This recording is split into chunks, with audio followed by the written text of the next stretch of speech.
The political big three of the top political stories everyone is talking about, so let's get to it. Do Republicans have the votes? We are crunching the numbers. Democrats are channeling the outrage, but do they have a chance of thwarting Brett Kavanaugh's nomination? And millions of us were watching. At the end of a brutally long day, did the Kavanaugh hearings just make the partisan divide much, much worse? Joining me now to talk about this is conservative talk host John Phillips, Democratic strategist Dave Jacobson, and Melanie Zanona from The Hill. Melanie, I'm going to start with you because the Senate Judiciary Committee is meeting. They're not going to vote to get the Kavanaugh nomination out of committee until 1:30 this afternoon. So why do they continue talking? Why not just stop talking and vote? That is a great question. It's giving Democrats more of a platform to get out their closing arguments. But you saw this on the Republican side as well. Lindsey Graham has made some powerful statements today and both yesterday. I think both sides just want their chance to be heard one more time. They've had a chance to really process everything that happened yesterday. Republicans also met for a closed-door meeting last night where they could sort of take a temperature of the entire conference before they decided to move ahead. But it looks like even though the vote's not till 1:30, this thing is moving full steam ahead. They're going to vote tomorrow to launch debate, end debate on Monday, with a confirmation vote likely on Tuesday. Okay, so Senator Lindsey Graham, I think Mr. Trump has Senator Lindsey Graham to thank for pushing Brett Kavanaugh's nomination through. If Brett Kavanaugh is confirmed, it's because of Senator Lindsey Graham. He was back on the morning talk shows fighting for the case that Brett Kavanaugh should be on the U.S. Supreme Court. Listen to what he said on Fox News this morning.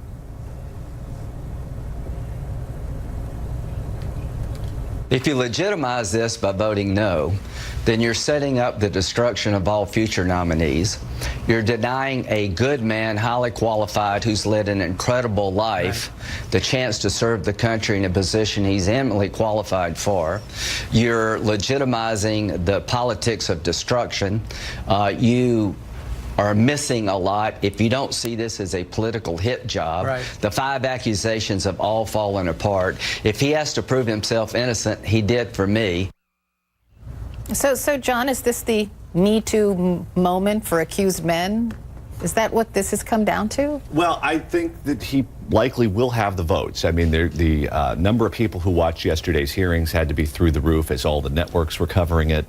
But it really had an audience of 5. 5 senators whose votes were undetermined. You had Corker, you had Flake, Murkowski, Collins, and Joe Manchin. Yesterday, we learned that Corker is voting for Judge Kavanaugh. This morning, we learned that Flake is voting for Judge Kavanaugh. I have some reporting from The Atlantic. This is Elena Plott. She said, a source close to Manchin tells me now, short of claims that definitively prove Dr. Ford's allegations or a realization that Kavanaugh will gut the health care law, Manchin will side with the overwhelming number of people in West Virginia who want Kavanaugh confirmed. That indicates to me that at the minimum, he is leaning to a yes vote.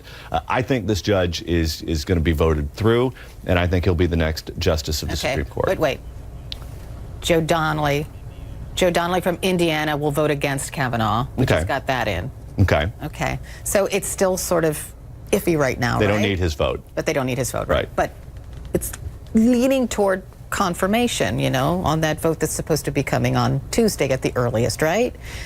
If Kavanaugh is confirmed, what do you think might happen, Dave?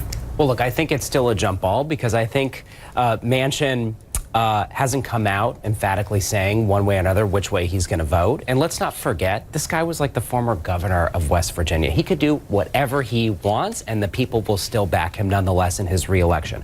I'm fully confident of that, as are Democrats. I think the big question are the 2 women, Susan Collins and Lisa Murkowski. Those are the 2 swing votes.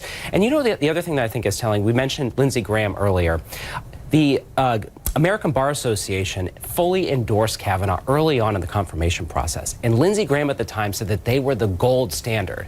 But just yesterday, after the hearings, the American Bar Association is now calling for an FBI investigation and to pump the brakes, as reported by the Washington Post. So I think that's telling, and I think Susan Collins and Lisa Murkowski potentially could look at that and say, you know what, maybe we need to learn more information. Maybe we need a 3 to 5 day period for the FBI to do a comprehensive background check on Dr. Ford's accusations.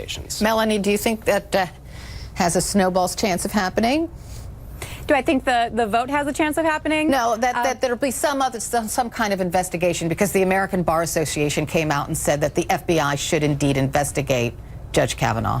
I think unless Collins and Murkowski are the ones that are going to come out and say, look, we need more time, we feel more comfortable voting if there is an investigation, that's the only way that that is going to get done. I agree with the other panelists that I think this is trending in the Republicans' direction. Publicly, of course, they don't have the votes. All eyes are on Collins and Murkowski. But privately, Republicans are saying they got what they needed out of Kavanaugh's performance yesterday. He gave a very strong and forceful denial of what happened. And even though Ford was very credible and believable, which Republicans across the board agreed with, they said there's enough of a doubt, even if it's a sliver, where they think that some of these undecided Republicans are going to have some cover to vote to confirm this nominee. And something else that's interesting is that Rachel Mitchell, the outside prosecutor who they brought in yesterday to do the questioning, she debriefed Republicans last night at this closed-door meeting and said, I wouldn't have had enough evidence to prosecute or even obtain a search warrant in this case. And I think you could see some Republicans really hold on to that and use that as a reason. Even if there are doubts on both sides, ultimately, they're going to have to make that judgment call, and I think these are some of the things that they're going to use to make that decision. Okay, so I'm going to attempt to take politics out of the equation, which I know is difficult. Calls to sexual assault hotlines have gone up 200%. 200%. Because so many women watched these hearings and so many women got upset. So many women said, you know, Dr. Ford did it, so can I. I'm going to finally tell my story. Others were very upset that Dr. Ford wasn't quite being believed. So John, let's take the politics out of this. What is the lasting impact this will have on women, especially women who've been sexually assaulted? Well, you have two things at play. You have a lot of people who have had sexual assaults happen to them who haven't been believed, who are now coming forward. And we've seen this really happen since Bill Cosby, Harvey Weinstein, a whole litany of men who have gotten away with very bad behavior for a very long time. And you heard from various women yesterday when they saw her, Dr. Ford, testifying, they saw themselves in so many ways. Well, for a lot of guys, we looked at Judge Kavanaugh and we saw what would happen to us if we were falsely accused of rape. I would be angry. I would be pounding the table. I would be out there screaming and yelling. And we saw with Duke Lacrosse. We saw with what happened in Rolling Stone. Not all accusations are true. And when someone puts out an allegation, you look at the evidence. And if the evidence says the person did it, then fine, they're bad. They don't deserve to be able to serve in public service. What we didn't see yesterday was any evidence saying that this guy definitively did what he was accused of doing. So and therefore, why aren't Republican senators then coming out and saying that Dr. Ford's lying? Why are they trying to have it both ways? Well, she seems to believe what she said was true, and he seemed to believe what he said was true. So I have no idea of knowing who's telling the truth and who's not. That's why I look to the evidence.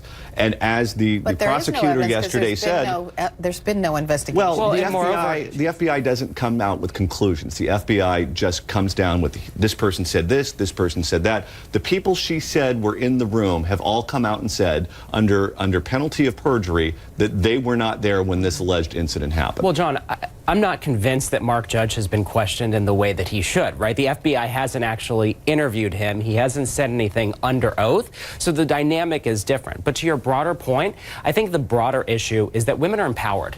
And that's a good thing. They should be empowered. You're right. Not every accusation is true. It should be thoroughly investigated. That's why in this case, I think a lot of Democrats are calling for an FBI investigation. It only should take a couple days, but they should have the opportunity to interview potential people, whether it's Mark Judge or others at some of these parties, to really get all the facts and give that information to the Senate before they make this pivotal decision that could impact generations to come. And I think that's the bigger issue. Furthermore, there's actual polling that shows that Republican women are starting to split away from the Trump coalition. Morning Consult and Politico put out a poll just days ago that only 49% of Republican women actually support the Kavanaugh nomination. That's telling because throughout Donald Trump's presidency, Republican women have been in lockstep with his sort of base coalition, right? He's had 88, 90% favorability ratings with Republicans overall. Much of those are women, and now Republicans are starting to splinter off. That, I think, underscores the real challenge that the Republicans have going to November. We're just going to have to wait and see what happens, right? But it's just such an ugly time in our history. Thanks to all of you. I do appreciate it for having a rational discussion. Something different, I know. And thanks to Melanie, too.